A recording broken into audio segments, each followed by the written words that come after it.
Exatamente, vamos para a nossa entrevista do dia hoje com o tema da nossa conversa, o conflito do casal. Esta entrevista ela faz parte do projeto de extensão à psicologia nas ondas do rádio, uma parceria entre o curso de psicologia da Universidade Federal de Roraima e o programa Manhã Viva da 107,9 FM. Nossa convidada mensal é a doutora em psicologia, professora Maria do Socorro Lacerda. Seja muito bem-vinda. Bom dia, Rejane. É sempre um prazer estar aqui com você. Que alegria recebê-la. E também temos uma nova convidada, né? Exatamente, a Evelyn Costa, que é acadêmica de psicologia. Seja muito bem-vinda. Bom dia, obrigada. Vamos lá falar sobre um tema muito relevante, né? Eu tive até dificuldade para compreender um pouquinho, mas com o auxílio da professora, hoje eu estou profissional, especialista já nesse tema que é o sintoma do casal ou conflito do casal. Quero começar perguntando, o que é um sintoma em uma relação de casal, né? Por que isso é tão importante aí para a compreensão do vínculo entre os parceiros? Sim. O sintoma na psicologia e especificamente na psicanálise é um conceito muito importante. Uhum. Diferente da área médica, onde o sintoma é um sinal de uma doença, na psicanálise o sintoma é um sinal de um comportamento que é prejudicial, mas do qual a gente não pode se abster dele. Uhum. Nenhum de nós vai curar o nosso sintoma pessoal. Por exemplo, timidez, ciúme, insegurança são características que todos nós desenvolvemos nas nossas relações primeiras com a nossa mãe, com o nosso pai, com as pessoas que nos cercam, e esses sintomas vão permanecer conosco durante toda a vida. Inclusive Então, nos relacionamentos. Sim, todos os relacionamentos, inclusive do casal, né, de um parceiro. Então, todos nós levamos para nossas relações sintomas. O interessante é que, assim, o que faz uma pessoa se sentir atraída pelo outro é justamente o sintoma. Sério? Que é inconsciente. Então o que aproxima, o que não é? aproxima é o Gente sintoma. de Deus. Por exemplo, eu sou uma pessoa muito tímida. Uhum. Geralmente, eu procuro algo que me complemente. Uhum. Aí eu procuro pessoas mais extrovertidas. Só que isso é inconsciente. A gente não procura uma intencionalmente. pessoa intencionalmente. Uhum. É tudo inconsciente. E aí as duas pessoas se unem e aquele sintoma, que a princípio é algo que une, pode ser algo que separa. Por quê? Uma vez junto, aquilo vai se mostrar tal como é. Se eu sou muito insegura, se eu sou uma pessoa muito carente, pode ser que isso pese muito para o meu parceiro e vice-versa. Se ele é uma pessoa com muita autonomia, que não gosta de dar explicações, pode ser que isso pese muito para mim, que sou insegura, que preciso que ele o tempo todo esteja me dando informações do que ele faz, por exemplo. Uhum. Olha, tema importante, hein, Sim. gente? Compreender aqui o sintoma é importante para compreendermos aqui o vínculo entre os parceiros. Agora, eu quero fazer a pergunta para a Evelyn. Quais são os tipos de sintomas que se costuma observar nas relações de casal? Então, os sintomas que são observados comumente, né, são ciúme, por exemplo, ciúmes, insegurança, a submissão, né, autoritarismo. Então, são sintomas que normalmente a gente vivencia, né, costuma visualizar aí nas relações dos casais, dentre outros, né? Mas esses são os mais comuns. Mais comuns, né? Que nós Isso. podemos perceber assim de primeira nas relações. Exatamente. Uau! E que outros exemplos, doutora Maria do Socorro, a senhora poderia compartilhar conosco? Esses sintomas que a Evelyn falou são os que muitas vezes os casais procuram um atendimento de casal. São mais observados? De alguma dessas características, né? De um relacionamento muito tóxico, com muito ciúme, ou com muita repressão, autoritarismo, né?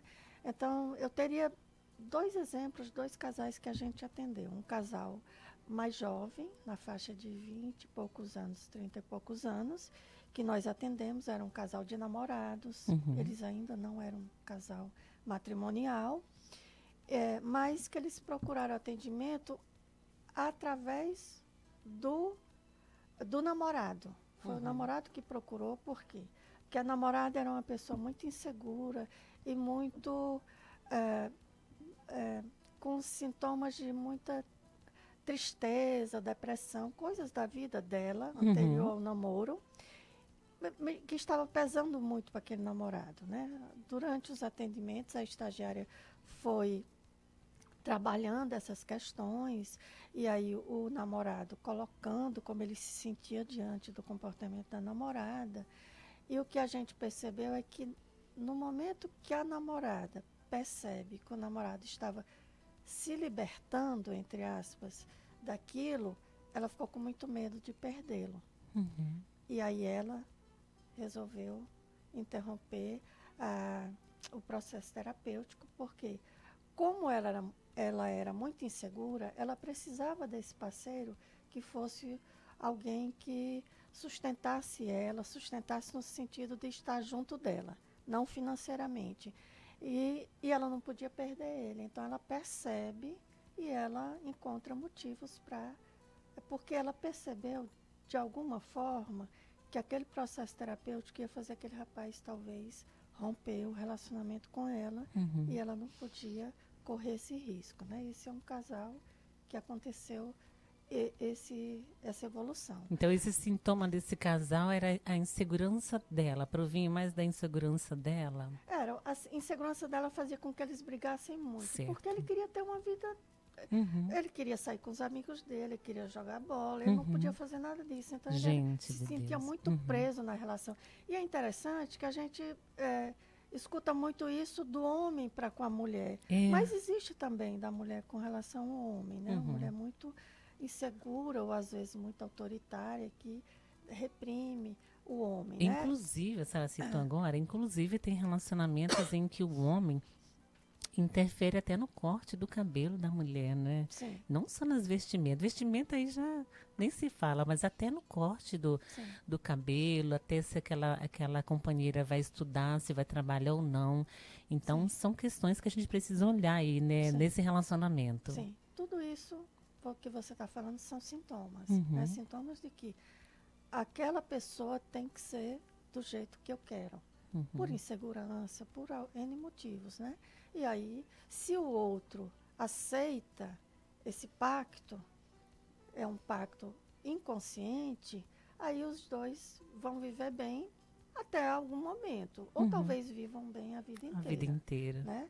O segundo exemplo é de um casal com mais idade, na faixa dos 40 anos, que tinha já um casamento de muitos anos e que eles...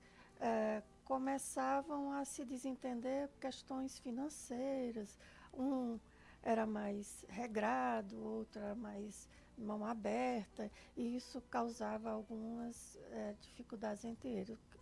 Que sintoma seria esse, né? A pessoa mais permissiva, digamos assim, no bom sentido, uma pessoa que faz uso dos seus valores monetários de uma forma não restritiva, com outra que queria economizar para ter uma vida, uma velhice mais tranquila, digamos assim. Aí esse casal começa a discutir essas questões, né? Porque incomodava os dois. Sempre incomoda os dois, né? Quase sempre um percebe primeiro que o outro. Aquele para o qual o sintoma do outro está incomodando muito. Mas depois, muitas vezes, os dois percebem. E esse casal foi um casal que teve uma evolução muito boa, porque eles começaram a dialogar, começaram a pactuar. Olha, aqui a gente pode gastar um pouco mais, aqui a gente não pode. Isso é prioridade, isso não é. Porque essa é a finalidade de uma terapia de casal. Para que cada um perceba que o meu sintoma, eu posso entendê-lo e viver bem com ele, ou conduzi-lo da melhor forma possível. Eu não vou me curar.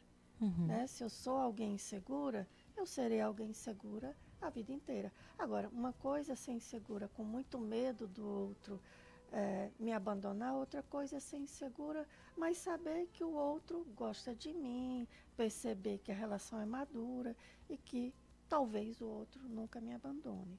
Mas se me abandonar, eu vou sobreviver. Seguir a vida. Sim. Agora, temos apenas um sintoma? Não, todos os nossos comportamentos são sintomas. São sintomas. Né? E é justamente por isso, inconscientemente, a gente busca preencher.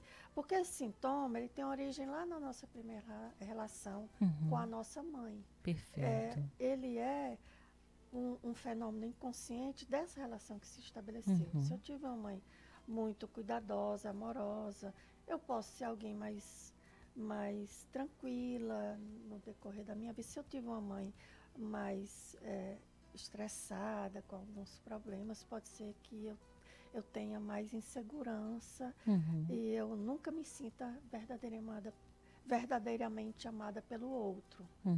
Não tem nada que o outro faça que eu compreenda como um amor verdadeiro. E isso é um problema que a gente tem que buscar trabalhar na terapia, né? Porque nem a mãe, mesmo que a mãe tenha sido uma mãe um pouco negligente, isso não significa dizer que ela não amou aquele bebê.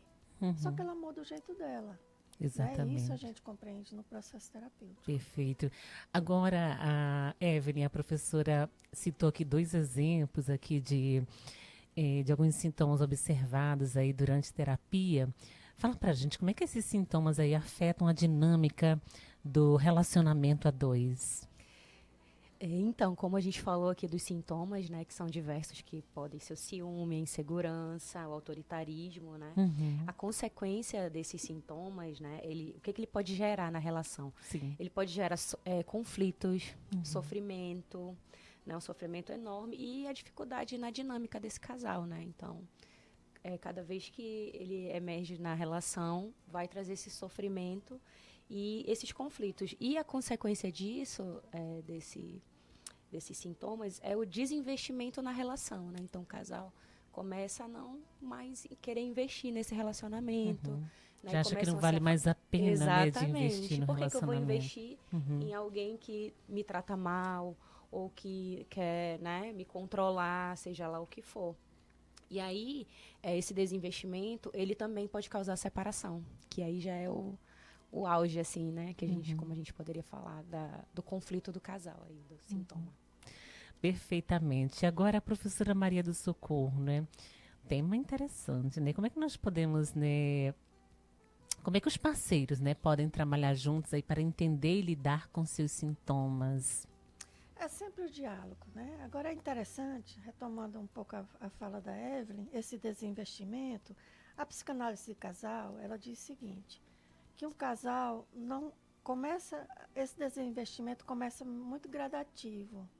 É tão gradativo que às vezes os dois não percebem. Deixa de conversar, às vezes deixa de fazer alguma coisa que antes fazia para o outro, por exemplo, um doce, alguma coisa que seja importante para o outro, vai deixando e nem quem está deixando, nem quem está deixando de receber vai percebendo, porque é tão sutil que não percebe. E aí isso vai, a longo prazo, vai distanciando, que é justamente esse conceito de desinvestimento, né? E aí o que se pode fazer é, uma vez começar a perceber que alguma coisa está mudando na relação, não esperar, né? Não esperar buscar ajuda. Hoje a gente já tem muitas formas de buscar ajuda, né? Seja nas pastorais, nos grupos de casais, onde esses casais, ou em qualquer, né, local onde ofereça algum tipo de atendimento, onde os casais possam dialogar, seja num processo terapêutico, que é uma coisa muito mais técnica, né, que o casal tem que se comprometer a participar, né? Seja na própria residência, conversando, chamando o outro para o diálogo. Nem sempre é fácil, né? Às vezes o grau de desinvestimento já está tão grande. Ou seja, o distanciamento entre aqueles parceiros já está tão grande que o diálogo às vezes nem é possível mais. Às vezes um chama, o outro não quer mais conversar, às vezes está muito irritado, né? Mas é ter paciência, né? E pensar assim. Primeiro, acho que a gente tem que pensar, vale a pena? Esse relacionamento, eu quero manter esse relacionamento é importante para mim. Se a resposta para isso for sim, então vale a pena lutar pelo relacionamento. Se for, eu não sei, eu não tenho certeza, aí é interessante que vá buscar ajuda. Se for não, ainda assim é interessante que vá buscar ajuda, né? Porque muitas vezes tem filhos envolvidos, tem toda uma relação que foi construída durante, muitas vezes, décadas, e que não é tão simples, uma separação de casal. A senhora falou uma coisa super interessante, que é uma coisa que é normalizada nas falas, né, no cotidiano, normalizar a separação, como se isso não tivesse nenhum impacto na vida das pessoas, né? Sim. Então, é delicado a gente falar, porque a separação dói, gente. Sim. Dói, é uma dor, é um rompimento ali. Né? Às vezes de uma vida inteira ali, de pessoas que estavam juntos. Dói até para as pessoas que conviviam, né? Os familiares, os amigos, imagine para o casal em si. Sim. A separação é um luto, né? Você vai viver uma fase de luto tão intensa quanto um luto de uma perda de alguém, né? De que você perde, né? Agora, é óbvio que para aqueles relacionamentos que realmente não tem mais como voltar a investir, às vezes a melhor solução é realmente a separação, né?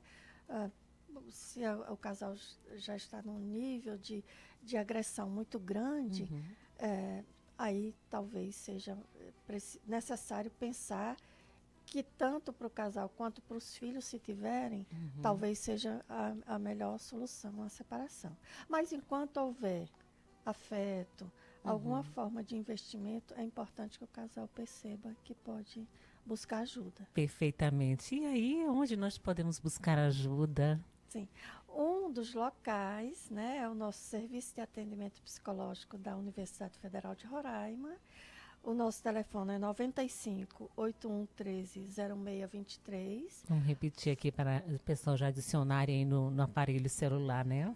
Tá, 95 8113 0623. Falar com a Andressa, que é a nossa secretária lá no SAP. E aí vão agendar um horário, né, Sim. para né? Exatamente. Eu quero aqui agradecer a sua participação. Gostei demais de falar sobre esse assunto, né?